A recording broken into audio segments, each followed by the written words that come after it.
check mark. These are the terms and conditions of slavery in the 18th century. Slaves are forbidden to leave their home, leave 10 miles from their home without a note. And for the reason in the 1717 law, in the preamble there, it says, whereas it may be a very dangerous consequence to admit and allow evidence into law, basically, it harms our entire legal system if slaves are allowed to give testimony in legal cases.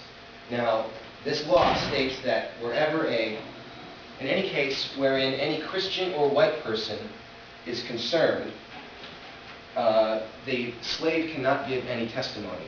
Also Native Americans, but they pretty much just mean any non-white person. Continuing on into the later 18th century, in 1783, there's a law that bans, we see in the late 18th century a series of laws that on paper might seem to benefit slaves because they have these provisions that seem to support their freedom or seem to punish slaveholders for bad behavior. In 1783, there was a law that states that non-permanent residents will have their slaves manumitted. So anyone coming into Maryland from any other state, just for the purpose of hanging out here and doesn't have their own property and just sort of hanging out, their slaves will be manumitted. Now, the state of Maryland is not doing this for the well-being of these slaves. They were doing it as a punishment. Because they didn't want to allow any more black people into this state, regardless of whether or not they were slave or free. They wanted to keep that to a minimum. The manumission was strictly a punishment, and the language of the law makes that perfectly clear. An act to prohibit the bringing of slaves into this state. They changed it a little bit later on for slaves that might be inherited from Virginia. Pennsylvania was still a slave state for a while.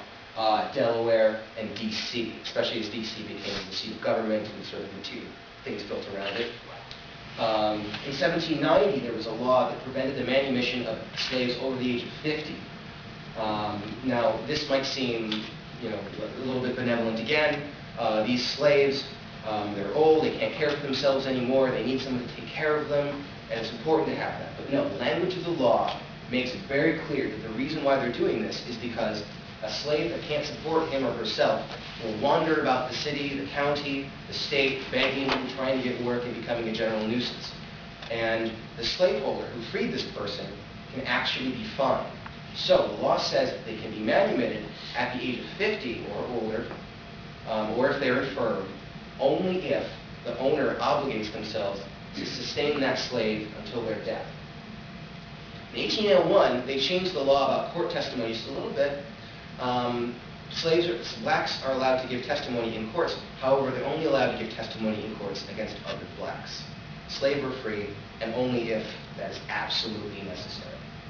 I mentioned this case over here, Robert Williams. Robert Williams was a man, was a slave, he was a black man, he was a slaveholder, but he was only a slaveholder, as this 1805 law says, because he purchased his wife and his several children from another man with the intention of freeing them afterwards.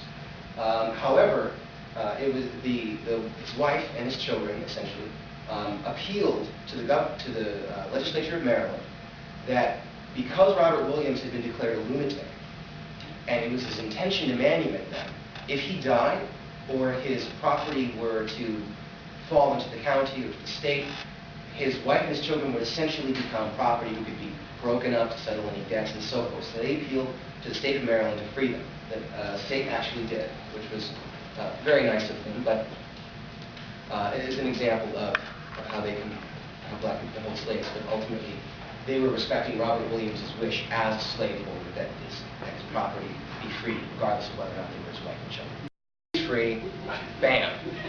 Now, this is the big one. This is a case that affects 16 slaves. Now, remember, I'll show you the family tree a little bit later on. Rachel Baker and others beat John Paca. That name, John Paca, should seem a little familiar. That's actually his image in the background. I couldn't get a good one that was focused. That's actually an item that we have in our arts collection. But John Philemon Paca, you can see most of his middle name right there. Philemon Lloyd Chew, John Philemon Paca. Philemon Lloyd Chew was would have been his uncle. Yes, his uncle. on White Island, Philemon Lloyd on White Island. That was his uncle. And he is the one who had Rachel Baker and these other slaves. This was filed in 1800 with 16 slaves involved.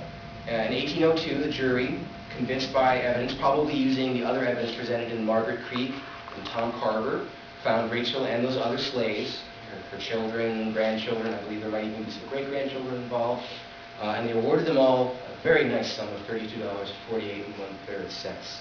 That extra third that really gets it going. Puts it over the hump. Yeah. Now, and there's the timeline, there's the family tree again. Now, every slave on this list, of course not counting Indy Mary, who's at the top of it by being the matriarch, except Robert Moody has been freed. Every one of these other slaves is freed except for him. And the reason why we have all this information is because of his case. Now, Robert Moody v. Richard Jones. This was actually filed in 1803, but for some reason it had a whole bunch of continuances. Continuance after continuance after continuance. We'll do it next year, we'll do it next year. Finally, it gets to the Queen Anne's County Court around 1811, and they rule in favor of Robert Moody. They say, with all this evidence, Robert Moody's free, so on and so forth. Some exceptions were filed, and it gets kicked to the Court of Appeals for the Eastern Shore, and they get it in 1812. A lot of interesting things happening in 1812, apparently. This was filed after Rachel Baker. This was filed after Margaret Creek, filed after Tom Carver. Same lawyer, William Carmichael, father of R.B. Carmichael. More evidence than the other ones. This is out of the park. Baseball had been invented. And there were 3 exceptions that Richard Jones filed that went to the Court of Appeals. The reason why it went to the appeals court itself.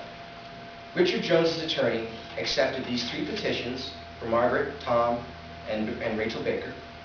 And he also accepted a bit of evidence that talked about the relationship that that Robert Moody had with Margaret Creek. And this connection concerned Y Island. Now, here's an image of William Baker. Governor, 1782 to 1785, I believe. You know, he has a house in Annapolis, buried on Y Island, an estate that he inherited from his first wife, who inherited her portion from her brother, Philemon Lloyd Chu. All of these names keep on getting repeated and used everywhere. This is a sordid, interesting story about possession here. Now, this testimony concerned a man named Caesar Booz, who was described as a mulatto man with woolly hair. Now, this is the court's way of suggesting that this is a slave or a black man, might not be allowed to give testimony.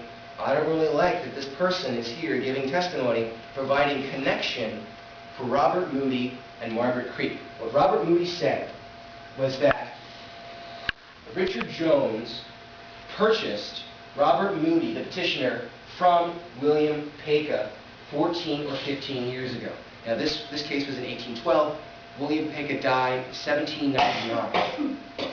So, just a few years before William Peka died,